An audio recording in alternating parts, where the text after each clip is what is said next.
بسم اللہ الرحمن الرحیم الحمد للہ رب العالمین وصلی اللہ علی محمد وآلہ الطاہرین ولعنۃ اللہ علی اعدائہم اجمعین الی قیام یوم الدین وقال سبحانہ وتعالی من ذا الذی یقرض اللہ قرضا حسنا فیضاعفہ لہ اضعافا کثیرا واللہ یقبض ویبسط والیہ ترجعون۔ سورہ بقرہ آیت نمبر 245۔ ارشاد خداوند تبارک و تعالی ہے، من ذا الذی یقرض اللہ قرضا حسنا، کون ہے جو اللہ سبحانہ و تعالی کو قرض دے، فیضاعفہ لہ اضعافا کثیرا، اور اللہ سبحانہ و تعالی اس قرض دینے کے نتیجے میں اس کے مال کو کئی برابر بڑھا دے۔ واللہ یقبض ویبسط والیہ ترجعون، اور وہی اللہ سبحانہ و تعالی ہے کہ جو کبھی معاشی طور پر تنگی دیتا ہے اور کبھی وسعت دیتا ہے، اور تم سب کو اسی کی جانب پلٹ کے جانا ہے۔ یہ تھا ترجمہ اس آیت شریفہ کا۔ موضوع گفتگو قرض۔ اس سے پہلے کہ قرض کے احکام بیان کیے جائیں، پہلے مرحلے میں آیہ کریمہ کی تلاوت کا شرف حاصل کیا۔ قرآن مجید میں اللہ سبحانہ و تعالی نے 6 جگہ لفظ قرض استعمال کیا، اور ہر دفعہ قرض کے بعد لفظ حسنہ کو استعمال کیا۔ قرض در حقیقت ایک بہترین چیز ہے۔ ہمارے معاشرے میں قرض حسنہ کے لیے بالکل ایک الگ مفہوم بن گیا ہے جو قرآن کے بالکل برخلاف ہے۔ وہ یہ کہ جب بھی کہا جائے قرض حسنہ تو ذہن میں یہ آتا ہے کہ ایسا قرض کہ اگر واپس کیا تو کیا اور اگر نہیں کیا تو نہیں کیا، جبکہ قرآن میں قرض حسنہ سے مراد ہے قرض کے جو ایک بہترین چیز ہے۔ لہٰذا روایتوں میں نقل ہوا کہ قرض دینے سے مال میں اضافہ ہوتا ہے، اور اسی طریقے سے قرض دینے سے برکتیں بڑھتی ہیں۔ اسی طرح سے روایتوں میں نقل ہوا کہ اگر کوئی شخص قرض دے اور مہلت دے تو اللہ سبحانہ و تعالیٰ اس کے مال میں برکت عطا فرماتا ہے۔ لہٰذا قرض دینا خود ایک ثواب کا عمل ہے، اور بعض روایتوں میں نقل ہوا کہ اگر کوئی شخص ضرورت مند ہو اور 2 چیزوں میں سے ایک انجام دینا ہو ہمیں اس کے ساتھ، یعنی یا قرض دینا ہو یا صدقہ دینا ہو، تو روایتوں میں نقل ہوا کہ اسے قرض دیا جائے تو بہتر ہے۔ اس کی وجہ کیا ہے؟ اس کی وجہ یہ ہے کہ تاکہ وہ مانگنے سے اور گداگری سے محفوظ رہے، کیونکہ وہ معاشرہ کہ جہاں پہ گداگری عام ہو، جیسے کہ انڈیا اور پاکستان کا معاشرہ، یہ صحیح معاشرہ نہیں ہے۔ البتہ بالآخر ہر معاشرے میں کچھ نہ کچھ افراد محتاج ہوتے ہیں جو مانگتے ہیں۔ اب اگر وہ محتاج ہیں اور مانگتے ہیں تو اتنا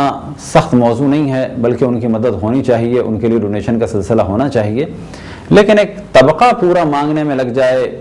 بائے پلین باقاعدہ عمرے پہ جایا جائے، سعودی عرب میں مکہ مدینہ میں گداگری کی جائے، یا ماہ رمضان میں کراچی میں گاؤں دیہات سے لوگ آ جائیں اور اس کے بعد کما کے واپس جائیں، یا مافیا کی صورت میں چوراہوں پہ اور مختلف جگہ پہ کھڑے ہوں۔ اور اب جو ایک دوسرا سلسلہ چلا ہے بھیک مانگنے کا، کہ بعض لڑکے اپنے آپ کو خواتین کے لباس پہن کر یہ ظاہر کرتے ہیں کہ ہم خواجہ سرا ہیں۔ لہٰذا ایک طبقہ خواجہ سرا بن کے بھیک مانگ رہا ہے، ایک طبقہ جو ہے وہ دھوکہ دے رہا ہے، اپنے آپ کو محتاج ظاہر کر رہا ہے۔ تو اسلام ان دھوکوں کو بھی پسند نہیں کرتا، اور اسی طریقے سے ایک خیرات کے منظم سلسلے کو بھی پسند نہیں کرتا۔ ہاں، اگر کوئی ضرورت مند ہے تو اس کو بلا شک خیرات دی جائے۔ کیا ان افراد کو خیرات دینا جائز نہیں ہے؟ اگر یہ بھی ضرورت مند ہیں تو ان کو دے دی جائے، کوئی مضائقہ نہیں۔ لیکن ہاں، وہ بچے کے جو مختلف مافیاز کے قبضے میں ہیں، ان بچوں کو تو کھانے کی چیز اپنے سامنے اگر دے دی جائے تو بہتر ہے، کیونکہ وہ افراد جو ان بچوں کو استعمال کر رہے ہیں وہ ان سے پیسہ چھین لیتے ہیں۔ تو یہ تو تھا ایک بالکل ہی الگ موضوع۔ لیکن اصل موضوع یہ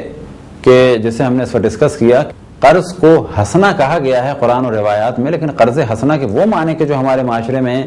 کہ آپ ہمیں قرض دے دیں، اگر دل چاہا تو ہم نے واپس کیا اور دل چاہا تو واپس نہیں کیا، وہ قرض حسنہ کہلائے گا، تو ایسا نہیں ہے۔ بس قرض کو اللہ سبحانہ و تعالیٰ نے قرآن مجید میں ہمیشہ حسنہ کے ساتھ استعمال کیا ہے۔ 6 جگہ لفظ قرض استعمال ہوا، ساتھ ہی حسنہ بھی استعمال ہوا۔ روایتوں میں بھی قرض کو قرض حسنہ کہا گیا اور مراد یہ ہے کہ یہ ایک بہترین عمل ہے. لیکن اگر قرض دیا جائے تو ضروری نہیں ہے کہ لکھت پڑھت ہو اور گواہ بٹھائے جائیں، لیکن بہتر عمل ہے. اسی طریقے سے مدت کو معین بھی کیا جا سکتا ہے کہ کب ہمیں پلٹاؤ گے، اور یہ بھی اختیار ہے، قرض ہم نے دے دیا اور مدت معین نہیں کی اور جب بھی اس نے دے دیا لے لیا. یا یہ کہ نارمل سے ایک مدت گزر گئی، مہینہ ڈیڑھ مہینہ، جیسے کہ عام طور پہ دوست احباب جب قرض لیتے ہیں تو یہ کہہ کے لیتے ہیں کہ یہ مہینہ ذرا سا مشکل ہو گیا ہے، ہمیں کچھ قرض دے دیں، تو وہاں پر مفہوم یہی ہوتا ہے کہ مہینے 2 مہینے میں سے پلٹا دیں گے. لیکن قرض واپس کرنے کی تاریخ کا معلوم کیا جانا بہتر عمل ہے کہ واضح پوچھا جائے کب پلٹاؤ گے. بس قرض دینے والے کی کچھ شرائط ہیں، قرض لینے والے کی کچھ شرائط ہیں، اور اس چیز کی شرائطیں کہ جو قرض پہ دی جا رہی ہو. تو قرض دینے اور لینے والے کی شرائط تو وہی ہیں جو پہلے ہم نے بعض اقتصادی مسائل میں بیان کی کہ وہ بالغ ہو، عاقل ہو، اسی طریقے سے مہجور نہ ہو، یعنی ان افراد میں سے نہ ہو کہ جو اپنے مال کو استعمال نہیں کر سکتے. اسی طریقے سے وہ دیوانہ نہ ہو، سفیہ نہ ہو، یعنی بہت زیادہ بے وقوفی کے معاملات نہ کرتا ہو. تو یہ تو ہیں شرائط قرض دینے والے اور لینے والے کی. بہتر ہے کہ ٹائم کو معین کیا جائے کہ کب واپس پلٹاؤ گے. جس چیز کو قرض کے طور پہ دیا جا رہا ہے وہ چیز جائز ہو اس کا استعمال. اسی طریقے سے شرط ہے کہ زیادہ کا تقاضا نہ کیا گیا ہو. مثال کے طور پہ اگر ہم نے کسی کو 100 روپے دیے اور تقاضا کیا کہ جب پلٹاؤ تو 110 روپے واپس پلٹانا، تو یہ قرض ربوی ہو جائے گا، یعنی سودی قرض ہو جائے گا اور یہ حرام ہے. بس اگر ہم نے کسی کو پیسہ دیا اور اس سے زیادہ لیا، یا یہ کہ جو جنس ہم نے دی اس کے بدلے وہی جنس ہم نے زیادہ لی، مثال کے طور پہ 100 گرام سونا کسی نے کسی کو دیا اور 110 گرام سونا واپس لیا، یا 10 گرام دیا اور 11 گرام واپس لیا، یا چاندی 100 گرام دی اور 110 گرام واپس لی، تو یہ سب قرض ربوی ہو جائیں گے اور یہ سب کچھ حرام ہے. ہاں اگر معاملہ ہو رہا ہے کہ یہ دیا اور یہ لیا تو یہ ہو جائے گا معاملے میں سود. لیکن اگر قرض کے طور پہ ہم نے سونا دیا اور کافی مدت کے بعد دوبارہ 110 گرام کا ہم نے تقاضا کیا تو یہ معاملہ ہو جائے گا قرض ربوی. کیونکہ ہم نے پہلے بھی بیان کیا کہ بعض دفعہ سود ہے معاملے میں اور بعض دفعہ سود ہے قرض میں. سود دونوں صورتوں میں حرام ہے. اب آج کل کے بینکس میں نوکری کے بارے میں توجہ رہے کہ عموماً سوال کر لیا جاتا ہے کہ بینک کی نوکری صحیح ہے یا نہیں ہے، جبکہ حقیقت یہ ہے کہ پہلے یہ بتانا چاہیے کہ کون سا بینک ہے اور کس سسٹم کے تحت چل رہا ہے، اور جس معاملے کے بارے میں سوال کیا جا رہا ہے یا جس جگہ نوکری کے بارے میں سوال کیا جا رہا ہے اس کی پوری ٹرمز اینڈ کنڈیشنز بتائی جائیں کہ وہاں پر کیا کام ہوتا ہے، کیا لین دین ہوتا ہے، لین دین میں کیا لکھا جاتا ہے اور کس چیز پر معاہدے ہوتے ہیں. لہٰذا بعض جگہ اسلامی بینکنگ ہے اور معاہدے اسلامی طریقے سے ہوتے ہیں. ہاں اب یہ اور بات ہے کہ اس میں بھی کسی نہ کسی عنوان سے زیادہ لیا جاتا ہے، چاہے وہ اجارے کے طور پہ ہو اور چاہے وہ شراکت کے طور پہ ہو.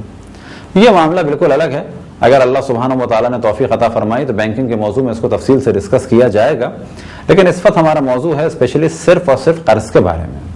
تو کبھی بھی یہ سوال نہ کیا جائے کہ بینک کی نوکری جائز ہے یا ناجائز ہے، بلکہ یہ بتایا جائے کہ کون سا بینک اور اس میں جو ٹرانزیکشن ہے اور لین دین ہے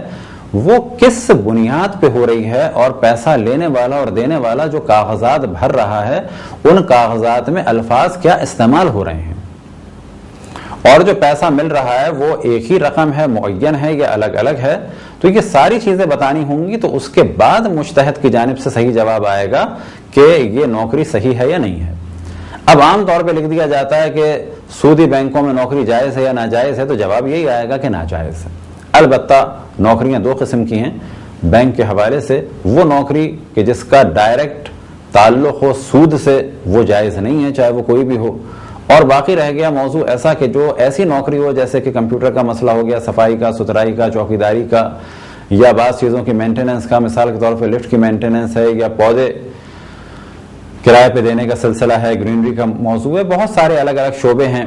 اسی طرح صفائی ستھرائی کے موضوعات ہیں. تو ان میں کام کرنے میں کوئی حرج نہیں ہے، مخصوصاً جہاں سود کا لین دین ہے اور لکھت پڑھت ہے وہاں پر احتیاط ہے، بشرط یہ کہ یقین ہو جائے کہ یہ سود ہے، تو پھر ایسی صورت میں تو بچنا ہوگا.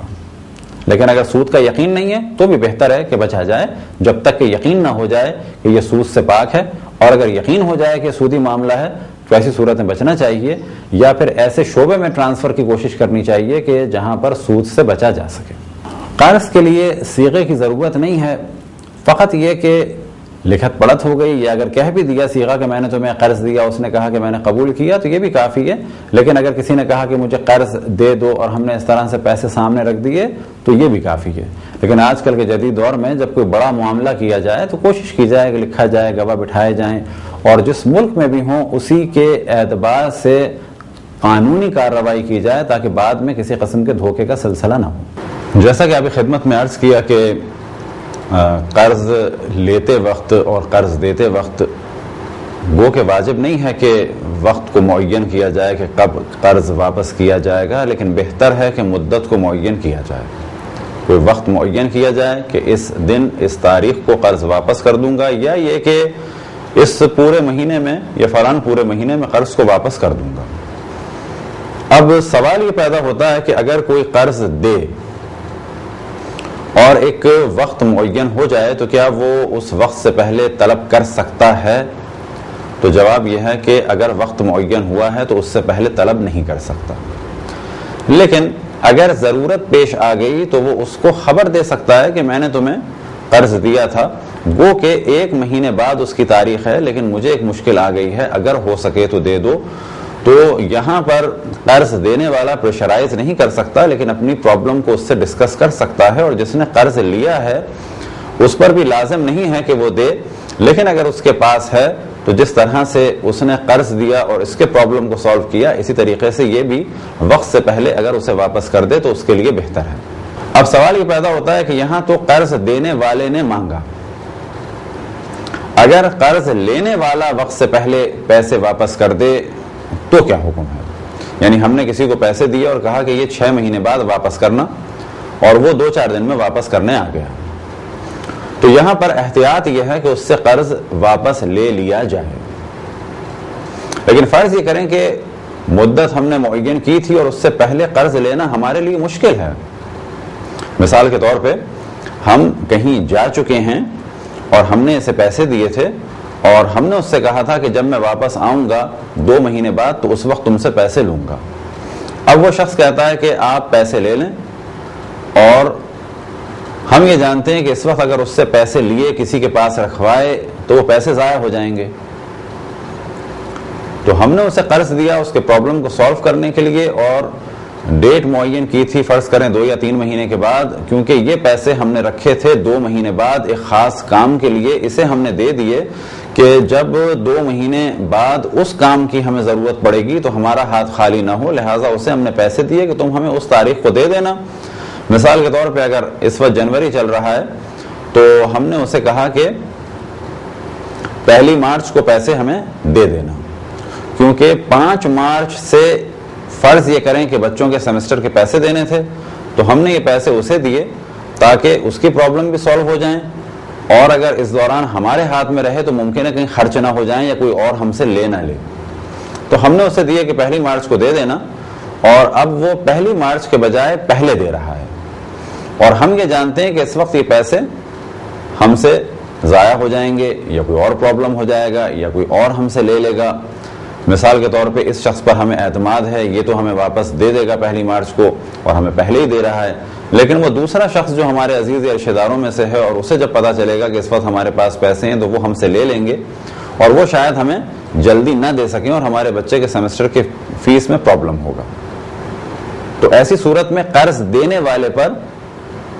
وقت سے پہلے لینا لازم نہیں ہے، کیونکہ اسے خطرہ ہے کہ اس کے پیسے ضائع ہو جائیں یا کوئی پرابلم ہو جائے۔ اگر قرض دینے والا اپنا قرض طلب کرے تو جس شخص نے قرض لیا ہے یعنی جو مقروض ہے اس پر واجب ہے کہ اگر اس کے پاس پیسے ہیں تو وہ واپس کرے، اور اگر وہ نہیں دیتا ہے اور ٹالتا ہے تو وہ گناہ گار ہے۔ اب یہاں پر ایک موضوع کی جانب توجہ دلائیں جو پہلے بھی ہم بعض دفعہ توجہ دلا چکے کہ بعض دفعہ بعض دکانوں میں لوگ مال کریڈٹ پہ لیتے ہیں، مثال کے طور پہ کسی سے کچھ لے لیا، کسی سے کچھ لے لیا، اب ان کے پاس پیسہ ہوتا ہے لیکن ان لوگوں کو وہ تنگ کرتے ہیں۔ بڑی کمپنیز والوں کو تو دے دیتے ہیں، لیکن جو غریب آدمی مثال کے طور پہ پاپڑ دے گیا یا کوئی غریب آدمی پولیتھین بیگز دے گیا، تو اب وہ غریب آدمی اسی سے اپنے مال کو چلا رہا ہے اور اسی سے کما رہا ہے. اب پتا چلا کہ ٹیلی فون پہ بات کر رہے ہیں, ابھی اٹھا کے 200 روپے یا 300 روپے دے سکتے ہیں, ان کے لیے مشکل نہیں ہے. اس کے تھوڑی دیر کے بعد اپنے بچے کو 400 کا برگر منگا کے دیتے ہیں, لیکن اس غریب آدمی کو کہ جس نے انہیں قرض دیا ہے در حقیقت, کیونکہ پہلے اس نے پولیتھین بیگ دیے, بعد میں پیسہ مانگ رہا ہے, تو یہ اس کا پیسہ نہیں دیتے ہیں کیونکہ اس وقت وہ مصروف ہیں, اور کہہ دیتے ہیں کہ یار ابھی تو پیسے نہیں ہیں, یا ابھی کھلا نہیں ہے, یا بعد میں آنا. وہ آدمی بھی بیچارہ کچھ نہیں کہتا ہے, کیونکہ آج میں نے کچھ کہا تو یہ پیسے بھی نہیں دیں گے اور اگلی دفعہ ہم سے پولیتھین بیگ بھی نہیں خریدیں گے.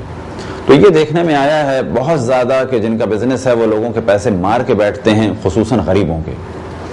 تو یہ پیسے مار کے بیٹھنا جبکہ وہ پیسے دے سکتے ہیں حرام ہے, اور خصوصاً یہ جانتے ہوئے کہ ان کا پیسہ ہی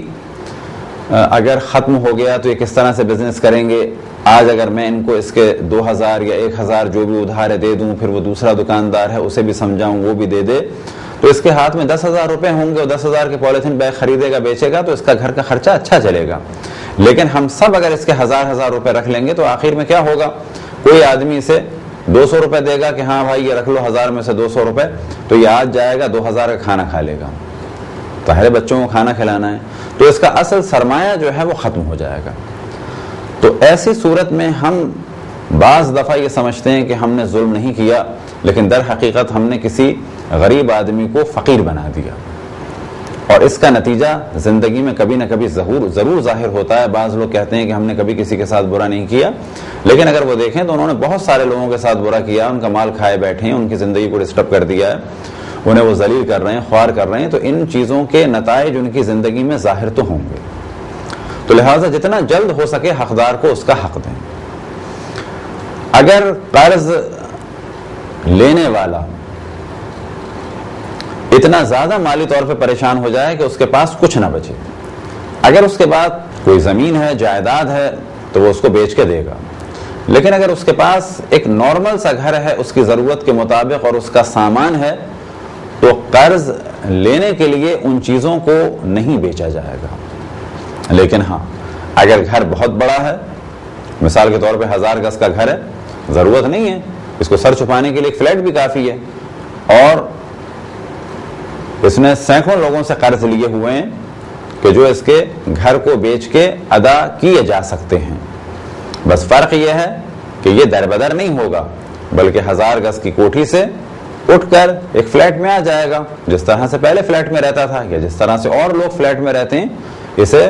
سردی, گرمی, بارش سے بچنے کے لیے جگہ چاہیے نارمل, جو اس کے لائف اسٹینڈرڈ کے مطابق ہو, تو ایک نارمل فلیٹ بھی کافی ہے. لیکن اگر کسی کے پاس کچھ بھی نہیں ہے, جو اس کے لیونگ اسٹینڈرڈ کے مطابق ایک چھوٹا سا گھر ہے اور اس کا فرنیچر ہے, کچھ سامان ہے, یا ایک ضرورت کی سواری ہے, تو ان چیزوں کو نہیں بیچا جائے گا قرض کو ادا کرنے کے لیے. لیکن اگر وہ کوئی کام کر سکتا ہے اور کسی ہنر کو سیکھ سکتا ہے, تو اس پر لازم ہے کہ جد و جہد کرے, کوشش کرے اور قرضداروں کے قرض کو ادا کرے. ایک بہت بری روش کہ جس میں بہت سارے لوگ مبتلا ہیں, پہلے لوگ قرض لیتے تھے اور اپنا لیونگ اسٹینڈرڈ بڑھاتے تھے, آج لوگ کریڈٹ کارڈ لے کر قرض لیتے ہیں, اس کے بعد دربدر ہوتے رہتے ہیں. کریڈٹ کارڈ کے بارے میں انشاءاللہ کبھی تفصیل سے گفتگو ہوگی کہ کریڈٹ کارڈ ہو یا ڈیبٹ کارڈ ہو. ڈیبٹ کارڈ پھر بھی بہتر ہے کہ جتنا پیسہ بینک میں ہے وہی نکلے گا, لیکن کریڈٹ کارڈ میں پرابلم یہ ہے کہ اس میں سود کا بھی مسئلہ ہے. البتہ اگر کریڈٹ کارڈ کو آپ یوز کریں اور اس کی ڈیٹ سے پہلے پیسے دے دیں تاکہ صرف سروس چارجز ہوں اور اس پہ کسی قسم کا مارک اپ اور سود نہ لگے, تو یہ کام تو بالکل جائز ہے. لیکن جائز اور ناجائز کے علاوہ ایک نصیحت ہر فرد کے لیے, چاہے وہ مسلمان ہو یا غیر مسلمان ہو, اپنے اوپر اتنا بوجھ نہ ڈالیں اور ایک آرٹیفیشل سا لیونگ اسٹینڈرڈ اپنے لیے نہ بنائیں. جو اپنی حیثیت ہے اس کے مطابق رہیں. یہ کمال نہیں ہے کہ آپ کے پاس کچھ بھی نہیں ہے اور کریڈٹ کارڈ پر کریڈٹ کارڈ آپ نکالے چلے جائیں جیب سے اور مختلف جگہ سے اپنے بیوی بچوں کو بڑے بڑے مال سے چیزیں دلائیں اور اپنے آپ کو تسکین دیں کہ میں مالدار آدمی ہوں, جبکہ آپ کے پاس کچھ مال نہیں ہے اور آپ بالکل ہی کنگلے اور ایک فقیر جیسے آدمی ہیں. تو یہاں پر اپنے بیوی بچوں کو واضح بتانا چاہیے اور خود بیوی بچوں کو سمجھنا چاہیے کہ ان کے شوہر یا ان کے باپ کا اصل مقام کیا ہے اور اس کے پرابلم کیا ہیں, اور وہ اسی اعتبار سے خرچہ کریں کہ جو ان کے باپ یا ان کے شوہر کی حیثیت ہے. جس شخص کے ہم مقروض ہیں اور ہم چاہتے ہیں کہ اس کا پیسہ دیں, لیکن اب وہ کھو گیا ہے، یا یہ کہ مل نہیں رہا۔ فرض کریں کہ ہم کسی علاقے میں تھے، وہاں پر دکاندار کے مقروض ہو گئے اور وہ شخص دکان چھوڑ کے چلا گیا اور ہم نے بھی گھر بدل دیا، اور اب امید نہیں ہے کہ وہ ملے، تو اگر اسے ڈھونڈا جا سکتا ہے اور اگر اعلان کیا جا سکتا ہے، ابھی ڈیپینڈ کرتا ہے کہ وہ قرض کتنا ہے۔ فرض کریں کہ 10-20 روپے ہیں تو اس کے لیے اخبار میں تو اشتہار نہیں دے سکتے، لیکن اگر قرض بڑا ہے اور اخبار میں اشتہار، فرض کریں کہ 1.5-2 لاکھ کا قرض ہے اس پر، ہم پر، اور اب ہم چاہتے ہیں کہ مرنے سے پہلے وہ قرض ادا کر دیں، تو 3-4 ہزار کا اشتہار ہوگا، تو ایسی صورت میں تو اس کو ڈھونڈنا ہوگا۔ لیکن اگر قرض ہی 1000-2000 کا، 200-300 کا ہے کہ اشتہار اس میں زیادہ لگ جائے گا اور ڈھونڈنا بھی ناممکن ہے۔ فرض کریں کہ رکشے والے کو روکا اور وہ بیچارہ رکا رہا، ہماری نیت تھی کہ اس کو پیسے دیں گے، لیکن وہ چلا گیا یہ سوچ کے کہ شاید مجھے دھوکہ دے دیا۔ یا اسی طرح سے اور بعض پرابلم کہ بالآخر ہم اپنا قرض دینا چاہتے ہیں، لیکن جس کا قرض ہے، یعنی جو مال کا مالک ہے، وہ مل نہیں رہا۔ تو ایسی صورت میں تو اگر ڈھونڈا جا سکتا ہے تو ڈھونڈا جائے، اور اگر نا امید ہو جائیں تو اس کی جانب سے اس مال کو صدقے کی نیت سے فقراء کو دے دیا جائے۔ لیکن احتیاط یہ ہے کہ یہ کام کرنے سے پہلے جن کی آپ تقلید میں ہیں ان سے یا ان کے وکیل سے پوچھ لیں کہ میں یہ کام کر دوں۔ اب اگر وہ مل جائے تو پھر آپ کو احتیاط یہ ہے کہ اس آدمی کو دیں، حتیٰ مجتہد سے پوچھنے کے بعد۔ حتیٰ اگر آپ مجتہد سے پوچھ چکے ہیں تو بھی احتیاط یہ ہے کہ دے دیں۔ مثال کے طور پہ کسی کے 2-3 ہزار روپے ہم پر قرض تھے، ہم نے وہ فقیر کو دے دیے ان کی جانب سے صدقے کی نیت سے، اب جب وہ ہمیں ملے ہیں تو ہم انہیں بتا دیں، اور اگر وہ راضی ہیں اس پر اور لینا نہیں چاہتے، لیکن اس میں بھی فقط زبان کو نہیں دیکھنا ہے۔ فرض کریں کہ وہ بہت ہی برے حال میں، ان سے ہم نے کہا کہ بھئی 2000 آپ کے تھے، وہ ہم نے کسی غریب کو دے دیے، وہ کہتے ہیں چلیں صحیح ہے، تو یہ 2000 روپے انہوں نے دل سے نہیں معاف کیے، تو یہاں پر ہم انہیں 2000 روپے دیں گے، اور وہ 2000 روپے جو ہم نے صدقے کی نیت سے دیے ہیں وہ پھر ہماری جانب سے صدقہ مانا جائے گا۔ اگر کوئی مقروض ہو اور مر جائے اور صرف اتنا ہی مال چھوڑ کے جائے کہ اس کا کفن دفن ہو جائے اور اس کا قرض اتر جائے، تو واجب ہے کہ قرض کو اتارا جائے اور یہ کام کیے جائیں۔ اب اگر وارثوں کے لیے کچھ نہ بچے تو پھر وارثوں تک کچھ نہیں پہنچے گا۔ لیکن ہمارے یہاں عام طور پہ وارث پیسے پہ قبضہ کر لیتے ہیں اور قرض خواہ کو، یعنی جس نے قرض دیا تھا ان کے باپ کو، اس کو کچھ بھی نہیں دیتے، جبکہ واجب ہے کہ میراث تقسیم کرنے سے پہلے اپنے باپ کے یا جس کی میراث تقسیم ہو رہی ہے اس کے واجب قرضوں کو ادا کیا جائے۔ اگر کوئی شخص کسی کو مال دے قرض کی نیت سے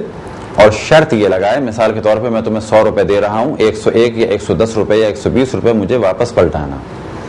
یا اس وقت تمہیں 1 من گندم دے رہا ہوں اور بعد میں مجھے 1 من 5 سیر گندم یا 5 کلو گندم واپس کرنا، یا سونا دے اور کہے کہ مجھے واپس اتنی مقدار میں سونا کرنا، تو یہ سودی معاملہ ہے اور حرام ہے۔ اب ایک سوال یہ پیدا ہوتا ہے کہ اگر کوئی شخص سود لے، یہ کام تو حرام ہے، لیکن اگر کوئی سود دے تو وہ بھی حرام ہے۔ اب ایک اگلا سوال ذہن میں آ سکتا ہے کہ فرض کریں کہ ہم نے سود پر قرض لے لیا، 1 لاکھ روپے ہم نے لیا اور معاملہ یہ کیا کہ 1,05,000 روپے تمہیں واپس کریں گے، تو یہ 1 لاکھ جو ہم نے لیا ہے کیا یہ استعمال کرنا ہمارے لیے جائز ہے؟ تو جواب یہ ہے کہ 1 لاکھ کے ہم مالک ہو جائیں گے، اسے استعمال کرنا جائز ہے، لیکن یہ 5,000 جو ہم دے رہے ہیں یہ اس کے ملکیت میں نہیں جائے گا جس نے ہم سے یہ 5,000 اضافی مانگے ہیں، اس کے لیے لینا حرام ہے 5,000، ہمارے لیے 5,000 دینا حرام ہے، لیکن یہ 1 لاکھ ہمارے ہو گئے ہیں اور ہم انہیں استعمال کر سکتے ہیں۔ اسی طرح سے ایک مثال فقہ میں دی جاتی ہے، کسی سے اگر بیج سود کی بنیاد پہ کرائے پہ لیے تو جو ہم سود دیں گے وہ دینا حرام ہے، لیکن ان بیجوں کو استعمال کرنا جائز ہے۔ لیکن وہ بیج جو ہم سود کے طور پر اس شخص کو دیں گے کہ جس نے ہمیں فرض کریں 10 کلو بیج دیے تھے اور معاملہ کیا تھا 11 کلو بیج واپس دینا، تو 10 کلو بیج سے جو ہم نے کاشتکاری کی وہ ہمارے لیے جائز ہے،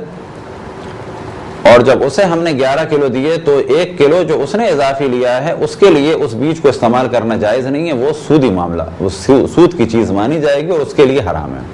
ہمارے لیے فقط دینا حرام ہے، لیکن یہ 10 کلو بیج جو ہم نے اس سے قرض کے طور پہ لیے تھے وہ جائز ہے۔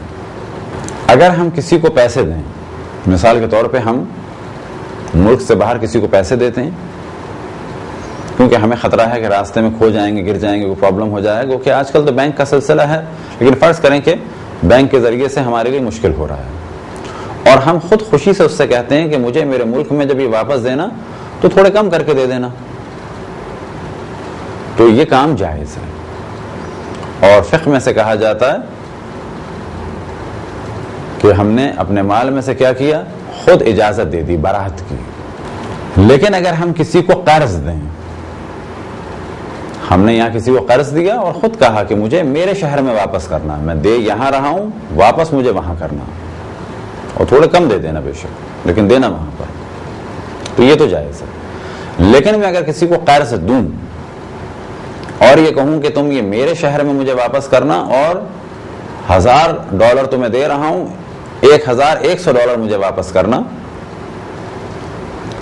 تو یہ معاملہ ربوی کہلائے گا، سودی معاملہ کہلائے گا، اور یہ زیادہ لینا چاہے اپنے شہر میں ہو چاہے دوسرے شہر میں ہو یہ حرام ہے۔ یہ تھے چند مسائل ربا یعنی سود کے بارے میں۔